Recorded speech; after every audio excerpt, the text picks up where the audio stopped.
Okay, what we're looking at right now is the 60-gallon tank, and I'm going to point out there's a lot of things going on in here, so I'm going to point out a few of the things. You'll notice that there is a rock that has something with what appear to be very, very long antennae coming out of it, and that is a banded coral shrimp. I'm going to move the camera slightly, and hopefully you'll be able to see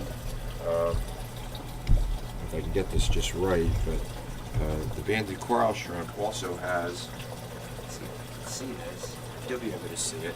If you look just below the pincher or claw of the shrimp, you should be able to see a little green emerald crab.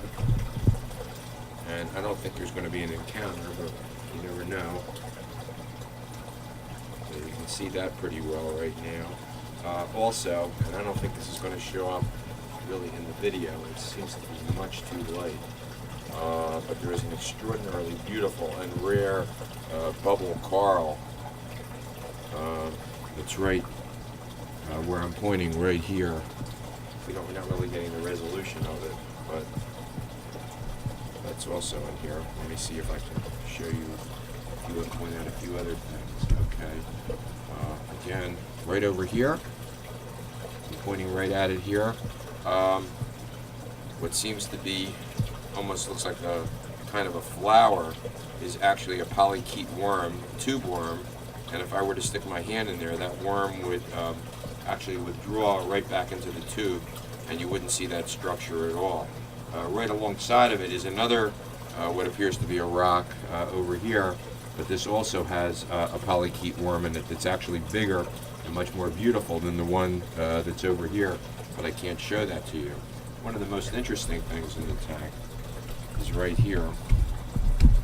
See if you can see that. This is a sea apple, and the sea apple is actually, it's an echinoderm, and it's so it's in the same, it's really in the same family as the sea cucumber and starfish.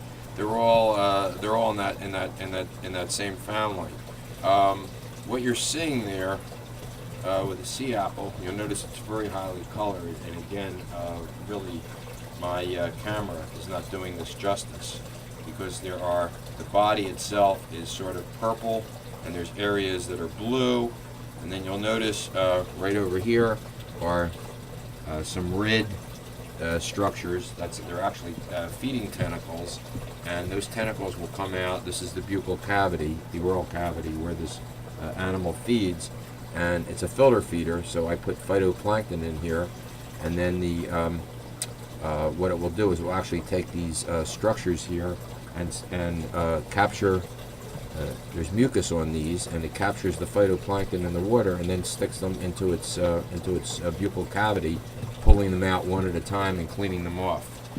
So that's another structure.